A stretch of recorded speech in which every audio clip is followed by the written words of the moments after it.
പുതിയ വീഡിയോയിലേക്ക് എല്ലാ കൂട്ടുകാർക്കും സ്വാഗതം. ഇനി ഞാൻ നിങ്ങളുമായി പങ്കുവെക്കുന്ന ഡെയിലി അപ്ഡേറ്റ്സിലെ ആദ്യത്തെ അപ്ഡേറ്റ് നവംബർ 11 നടന്ന റോ എപ്പിസോഡിൻ്റെ റേറ്റിംഗ്സിനെ സംബന്ധിച്ചുള്ള ഒരു അപ്ഡേറ്റ് നമുക്ക് ലഭിച്ചിട്ടുണ്ട്. അപ്പോൾ ഇന്നലത്തെ റോ എപ്പിസോഡല്ല, നവംബർ 11 ജോൺ സിനോയുടെ ഹോം ടൗണിൽ വെച്ച് നടന്ന റോ എപ്പിസോഡിൻ്റെ റേറ്റിംഗ്സ് ആണ് നമുക്ക് ലഭിച്ചിട്ടുള്ളത്. 2.8 മില്യൺ വ്യൂവർഷിപ്പ് ലഭിച്ചു എന്നാണ് നമുക്ക് മനസ്സിലാക്കാൻ സാധിക്കുന്നത്. അതിന് മുൻപ് നവംബർ 4 നടന്ന റോ എപ്പിസോഡിനെ വെച്ച് കമ്പയർ ചെയ്യുകയാണെങ്കിൽ വലിയ വർധനവ് ആ റോ എപ്പിസോഡിന് സ്വന്തമാക്കാൻ സാധിച്ചിട്ടുണ്ട്. നവംബർ 4 2.1 മില്യൺ വ്യൂവർഷിപ്പാണ് ലോകമെമ്പാടും നെറ്റ്ഫ്ലിക്സിൽ ലഭിച്ചത്.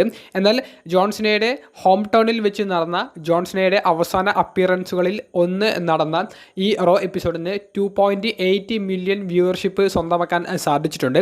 അപ്പോൾ റേറ്റിംഗ്സിന് വലിയൊരു വർധനവാണ് ഉണ്ടായിട്ടുള്ളത്. അതിന് ഏക കാരണമേ ഉള്ളൂ ജോൺ സിന എന്ന് പറയുന്ന greatest of all time wrestler. അദ്ദേഹത്തിൻ്റെ ഹോം ടൗണിൽ നടന്ന റോ എപ്പിസോഡിൽ അദ്ദേഹം എന്താണ് ചെയ്യാൻ പോകുന്നത് എന്നുള്ളത് കാണാൻ വേണ്ടിയിട്ടാണ് ആരാധകർ ആ റോ എപ്പിസോഡ് ഉടനീളം കണ്ടിട്ടുണ്ടായിരുന്നത്. അപ്പോൾ ആരാധകരെ സംബന്ധിച്ച് ആ റോ എപ്പിസോഡ് അവർക്ക് ആ സമയം നഷ്ടപ്പെടുത്താത്ത ഒരു റോ എപ്പിസോഡായിരുന്നു.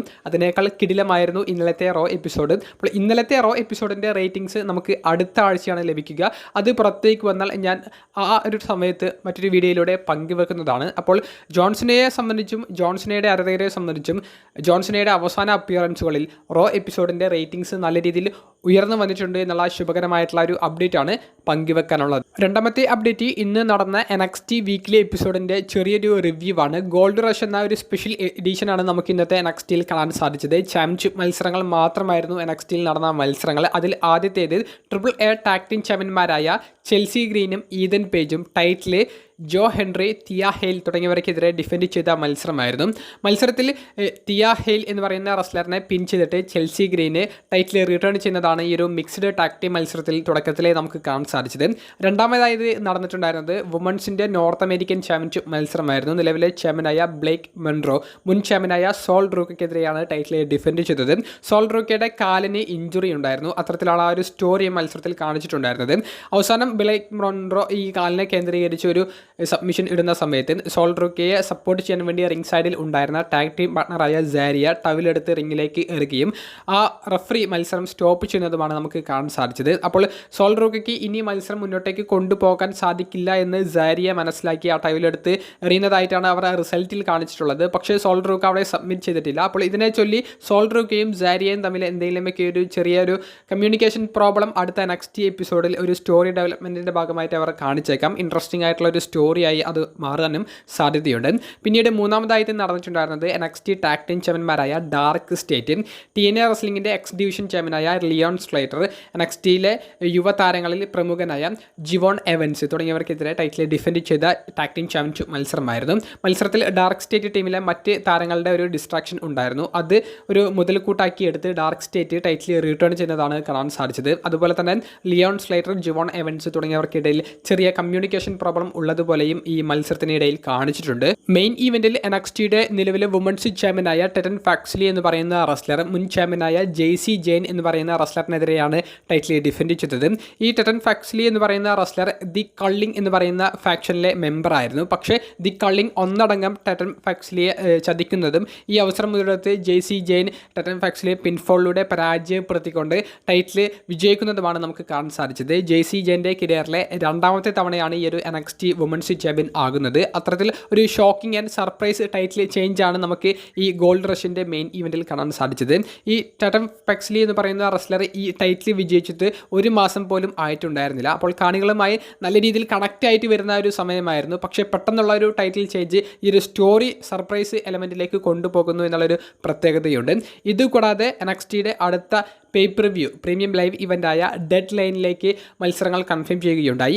NXT ചാമ്പ്യനായ റിക്കി സൈൻസ് എന്ന് പറയുന്ന റെസ്ലർ മുൻ ചാമ്പ്യനും ദ റൂളർ ഓഫ് NXT എന്ന് അറിയപ്പെടുന്ന ജയൻറ്റ് ഒബാഫെമിക്കെതിരെ ടൈറ്റിൽ ഡിഫെൻഡ് ചെയ്യുന്ന ചാമ്പ്യൻഷിപ്പ് മത്സരമാണ് കൺഫേം ചെയ്തിട്ടുള്ളത്.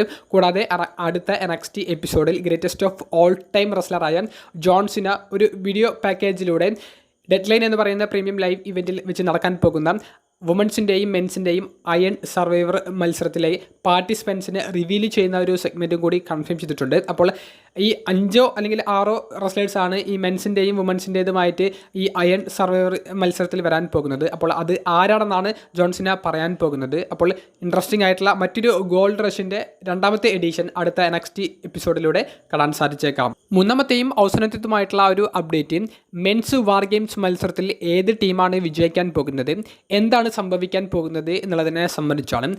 അപ്പോൾ എല്ലാവർക്കും ഏക ഒരു ചോദ്യമുള്ളത് ഏത് ടീമാണ് സ്ട്രോങ് എന്നുള്ളതാണ്. അപ്പോൾ എൻ്റെ ഒരു ഉത്തരം ഒറ്റവാക്കിൽ ഞാൻ പറയുകയാണെങ്കിൽ പോൾ ഹേമൻ നേതൃത്വം കൊടുക്കുന്ന ദ വിഷൻ എന്ന് പറയുന്ന ടീമാണ് നല്ലൊരു സ്ട്രോങ് ആയിട്ടുള്ള ഒരു ടീം. കാരണം എന്താണെന്ന് വെച്ചാൽ ബ്രോക്ക് ലെസ്നർ ആ ഒരു ടീമിലേക്ക് വന്നു എന്നുള്ളത് മാത്രമേ ഉള്ളൂ. ആരാധക പിന്തുണ എന്തായാലും റോമൻ റീൻസിൻ്റെ ടീമിനെ തന്നെയായിരിക്കും, പക്ഷേ സ്ട്രോങ് ആയിട്ടുള്ള ടീം ബ്രോക്കിൻ്റെ ടീമായിരിക്കും. ഇത്തവണ ഒരു വലിയൊരു പ്രത്യേകത ഉള്ളതും വലിയ ഇൻട്രസ്റ്റിംഗ് ആയിട്ടുള്ള ഒരു ഫാക്ടർ എന്ന് പറയുന്നത് ഈ ഫേസ് ടീമായാലും ഹീൽ ടീമായാലും അവർക്ക് തുല്യമായിട്ടുള്ള ഒരു പ്രാധാന്യം ടീം മെമ്പേഴ്സിൻ്റെ ഒരു ക്വാളിറ്റിയെ സംബന്ധിച്ച് നമ്മൾ നോക്കുമ്പോൾ അതിൽ കാണാൻ സാധിക്കുന്നുണ്ട്. സാധാരണ ഈ ഫേസ് ടീമിനാണ് എപ്പോഴും ഒരു ആധിപത്യം കിട്ടാറുള്ളത്. ഇതിന് മുൻപത്തെ വാർ ഗെയിംസിലൊക്കെ അങ്ങനെയാണ് നമുക്ക് കാണാൻ സാധിച്ചിട്ടുള്ളത്. പക്ഷേ ഇത്തവണ ഈക്വൽ സ്റ്റാർ പവർ 2 ടീമിനും കൊടുത്തിട്ടുണ്ട്. അതുകൊണ്ട് തന്നെ ഒരു പ്രഡിക്ഷൻ പങ്കുവെക്കുക എന്ന് പറയുമ്പോൾ അതിൽ കുറച്ച് കൺഫ്യൂഷൻസ് ഉണ്ട്. ആ കൺഫ്യൂഷൻസ് ഒക്കെ നമുക്കൊന്ന് ക്ലിയർ ചെയ്യാം. അപ്പോൾ ഈ മത്സരത്തിൽ വിജയിക്കാൻ സാധ്യത കൂടുതൽ ആരാണെന്ന് ചോദിക്കുമ്പോൾ ഒറ്റവാക്കിൽ ഞാൻ പറയും പോൾ ഹേമിൻ്റെ നേതൃത്വത്തിലുള്ള ദ വിഷൻ എന്ന് പറയുന്ന ടീം ആയിരിക്കും ഇതിൽ വിജയിക്കാൻ പോകുന്നത് എന്നുള്ളത്. എന്താണെന്ന് വെച്ചാൽ ഈ പോൾ ഹേമൻ നേതൃത്വം കൊടുക്കുന്ന ദ വിഷൻ എന്ന് പറയുന്ന ടീമിന് ഇടയിൽ അല്ലെങ്കിൽ അവർക്കുള്ളിൽ ഇപ്പോൾ നിലവിൽ യാതൊരുവിധ പ്രശ്നങ്ങളുമില്ല. എന്താണെന്ന് വെച്ചാൽ ഇവർക്ക് ഇടയിൽ അല്ലെങ്കിൽ ഇവർക്കുള്ളിലെ റെസ്ലേഴ്സ് അവർ തമ്മിൽ കണക്ട് ചെയ്യപ്പെടുന്ന സ്റ്റോറിയൊന്നും നടക്കുന്നില്ല. ലോഗൻ പോൾ അദ്ദേഹത്തിൻ്റെ ഇൻഡിവിജ്വൽ ആയിട്ടുള്ള സ്റ്റോറിയാണ് ഇടയ്ക്ക് വന്ന് ചെയ്യുന്നത്. ഡ്രൂ മാക്കിൻ്റെയർ സ്മാക്ഡൗൺ ബ്രാൻഡിലെ സ്റ്റോറിയാണ് ചെയ്യുന്നത്. ബ്രോൺസൺ റീഡും ബ്രോൺ ബ്രേക്കറും അവർ ദ വിഷനെ കേന്ദ്രീകരിച്ചുള്ള സ്റ്റോറിയാണ് ചെയ്യുന്നത്. ബ്രോക്ക് ലെസ്നർ ആണെങ്കിൽ അദ്ദേഹം മാസങ്ങൾ കൂടുമ്പോഴാണ് ഇപ്പോൾ വരുന്നത്. അപ്പോൾ അദ്ദേഹത്തിന് ഇവരുമാറ്റി യാതൊരുവിധ പ്രശ്നവുമില്ല. ഇനി മറുവശത്തുള്ളവരെ നമ്മൾ നോക്കുകയാണെങ്കിൽ റോമൻ റീൻസ് ഈ ഒരു ടീമിലേക്ക് വന്നപ്പോൾ റോമൻ റീൻസിന് ഈ ടീമിലെ മറ്റുള്ള 4 റെസ്ലേഴ്സുമായിട്ടൊരു പ്രശ്നമുണ്ട്. CM അംഗമായിട്ടുള്ള ഒരു പ്രശ്നമുണ്ട്. കോഡി റോഡ്സുമായിട്ട് നിരന്തരമായിട്ടുള്ള ഒരു പ്രശ്നങ്ങളുണ്ട്. ഊസോസുമായിട്ട് ആ പ്രശ്നം അവസാനിപ്പിച്ചിട്ടാണ് അല്ലെങ്കിൽ ആ പ്രശ്നം തുടങ്ങിയിട്ട് അങ്ങനെ കാണിച്ചിട്ടാണ് റോമൻ റീൻസ് ഇപ്പോൾ കുറച്ചധികം കാലം മാറി നിന്നത്. അപ്പോൾ റോമൻ റീൻസിനെ സംബന്ധിച്ച് ബാക്കിയുള്ള 4 റെസ്ലേഴ്സുമായിട്ട് പ്രശ്നമുള്ളത് അത് അവർ ഈ സർവൈവർ സീരീസ് വാർ ഗെയിംസിൽ കാണിക്കാൻ സാധ്യതയുണ്ട്. അപ്പോൾ സർവൈവർ സീരീസ് വാർ ഗെയിംസിൽ റോമൻ റീൻസിന് മറ്റുള്ള റെസ്ലേഴ്സുമായിട്ടുള്ള ഒരു ഇഷ്യൂ കാണിക്കുന്ന സമയത്ത് റോമൻ റീൻസ് അൺഎക്സ്പെക്റ്റഡ് ആയിട്ട് ഇതിൽ ഏതെങ്കിലും ഒരു റെസ്ലറിനെ സ്പിയർ ചെയ്യുന്ന പോലെ കാണിച്ചാൽ അവിടെ ബ്രോക്കിൻ്റെ ടീമിൻ്റെ വിജയ സാധ്യത വർദ്ധിക്കും. കൂടാതെ ബ്രോക്ക് ലെസ്നർ എന്ന് പറയുന്ന ഒരു ഫാക്ടർ ഉള്ളത് കൊണ്ട് തന്നെ ബ്രോക്ക് ലെസ്നർ റിങ്ങിൽ കയറി എല്ലാവരെയും അടിച്ചിടും എന്നുള്ളതിൽ യാതൊരുവിധ സംശയവുമില്ല. അപ്പോൾ ഈ കൂട്ടത്തിൽ കൊമ്പൻ ബ്രോക്ക് തന്നെ ആയതുകൊണ്ട് തന്നെ ബ്രോക്കിന് ഓട്ടോമാറ്റിക്കലി ആ ഒരു വിജയ സാധ്യത കിട്ടും. ബ്രോക്കിനേക്കാൾ പവറുള്ള ഒരു റെസ്ലറാക്കിയിട്ട് മറ്റൊരു റെസ്ലറിനെ അവർക്ക് കാണിക്കാനും സാധിക്കില്ല. എന്താണെന്ന് വെച്ചാൽ അത്തരത്തിലാണ് ബ്രോക്കിൻ്റെ ക്യാരക്ടർ ഇതുവരെ ബിൽഡ് ചെയ്ത് വന്നിട്ടുള്ളത്. റോ എപ്പിസോഡിൽ ബ്രോക്കിനേക്കാൾ ഒരു പടി മുകളിൽ റോമൻ റീൻസിനെ അവർ കാണിച്ചു എന്നുണ്ടെങ്കിലും സർവൈവർ സീരീസ് വാർ ഗെയിംസിലേക്ക് എത്തുമ്പോൾ ബ്രോക്കിനായിരിക്കും അവർ മുൻതൂക്കം കൊടുക്കാൻ പോകുന്നത്. അപ്പോൾ ഈ ഒരു ഫാക്ടേഴ്സൊക്കെ ഉള്ളതുകൊണ്ടും ബ്രോക്കിൻ്റെ ക്യാരക്ടറിൻ്റെ ഒരു സവിശേഷത ഉള്ളതുകൊണ്ടും ബ്രോക്കിൻ്റെ ടീം ആയിരിക്കും സർവൈവർ സീരീസ് വാർ ഗെയിംസിൽ വിജയിക്കാൻ പോകുന്നത് എന്നാണ് എൻ്റെ പ്രഡിക്ഷൻ. മറ്റ് സ്റ്റോറി ലൈൻ ഡെവലപ്മെൻറ്റൊക്കെ ഉണ്ടായാൽ നമുക്ക് ഇനി വരുന്ന വീഡിയോസിലൂടെ പങ്കുവെക്കാം. ഇനി നിങ്ങളുടെ അഭിപ്രായം, നിങ്ങൾ ഏത് ടീമിനെയാണ് സപ്പോർട്ട് ചെയ്യുന്നത്, അത് എന്തുകൊണ്ടാണ് എന്നുള്ളതൊക്കെ ഒന്ന് കമൻറ്റ് ബോക്സിൽ രേഖപ്പെടുത്തുക. അപ്പോൾ അടുത്തൊരു വീഡിയോയുമായി കാണുന്നത് വരെ ബൈ.